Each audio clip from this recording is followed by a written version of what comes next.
My name is David Green, and I will be presenting Taking a Stand by Sitting Down, the Greensboro Sit-In of 1960.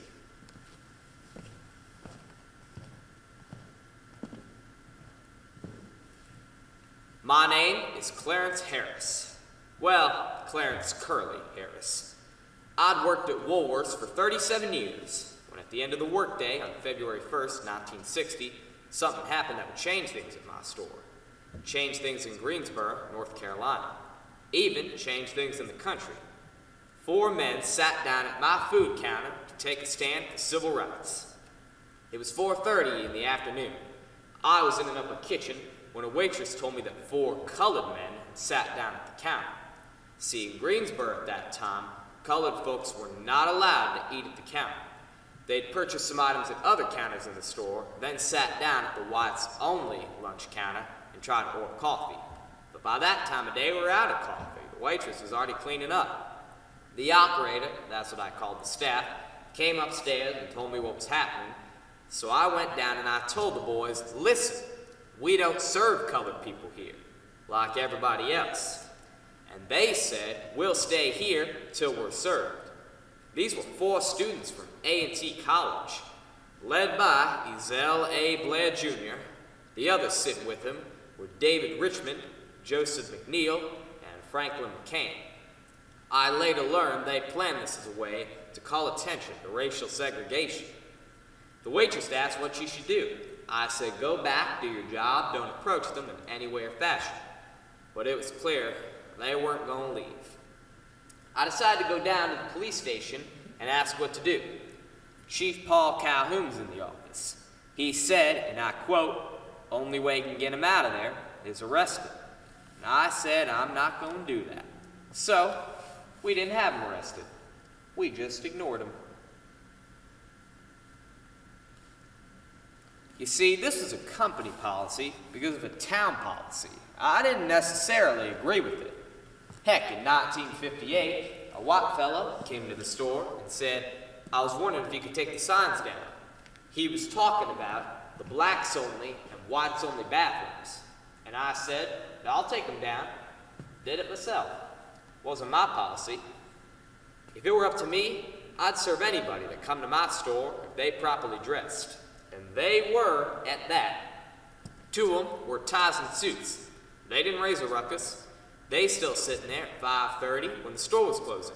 And they kept sitting. We even turned out the lights, only the window lights were on. They went out at about 6:15. But they already alerted the newspaper. I saw photographer Jack Mobies on my way back from the police station and told him to stay off Woolworth property. He took their photo as they walked out the door. And Marvin Sykes wrote the first news article. It appeared in the Greensboro News and Record. I read in that article that McCain wasn't planning an economic boycott. He said that they like to spend their money here and they just wanted to spend it at the lunch counter as well as the counter next to it. The other one, named Blair, scolded his own people. He said that Negro adults had been complacent and fearful. He said it was time for someone to wake up and change the situation, and they decided to start here. Well, lucky me. It didn't end that day. They were back the next day with 23 more students, some from Bennett College too. They came a half hour before lunch service and took up every one of the 27 seats at the rear of the lunch counter. They were back on the 3rd with more than 60 students. And on the 4th, they came with more than 300 students. And this time, even some white folks joined them. Police tried to keep the crowd in check. And then, students waiting outside the store marched down to S.H. Crescent Company, their lunch counter. The sit-ins were starting to spread to other stores, but they kept on coming back to Woolworth's in larger and larger numbers. Again, filling up my counter, and that started to have an effect on business. I started to wonder why my store, why Woolworth's? There were at least a dozen other restaurants in the Downtown Association. None of them was integrated. So, after the first week, I had meetings with the Restaurant Association. I said if any of them would integrate, I would integrate. I was willing to do it. I was the number 2 Woolworth guy in the South. I started working at Woolworth's in 1923 as an assistant stockroom manager. I worked my way up, working at different Woolworths, until I became the manager of the Woolworths in Greensboro, North Carolina. Now, the sit-ins didn't stop after a few days. They went on for almost 6 months. I added up the numbers, and my store lost around $200,000 from the demonstrations. The food service was virtually at a standstill, except for the stand-up service, the takeout, and the bakery. If not for that, 35 of my employees would have been without work, 13 of them black. And I was good to my employees. I just think it was selfish of these students to disrupt a workplace where minorities were treated well. Race wasn't a problem at my store.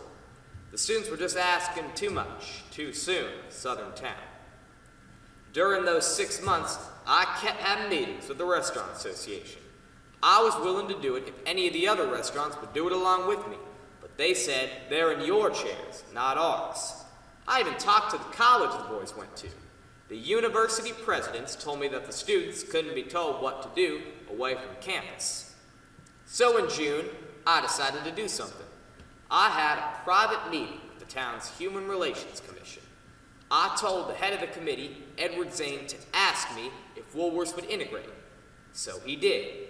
And I said all people properly attired with good conduct would be served at the counter.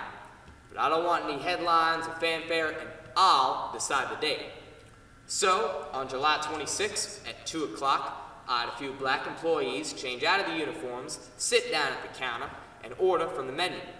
We had a photographer take a picture. It got just a small paragraph in the next day's newspaper. But, right after that, the very next day, we were integrated. They started immediately. Black people came and were served at the counter like everybody else. I'm not sure if those 4 boys intended to change history, but they did. Martin Luther King Jr. credited them for reinvigorating the civil rights movement. And there were lots of sit-ins after this one, all because they sat down at my counter to take a stand for civil rights.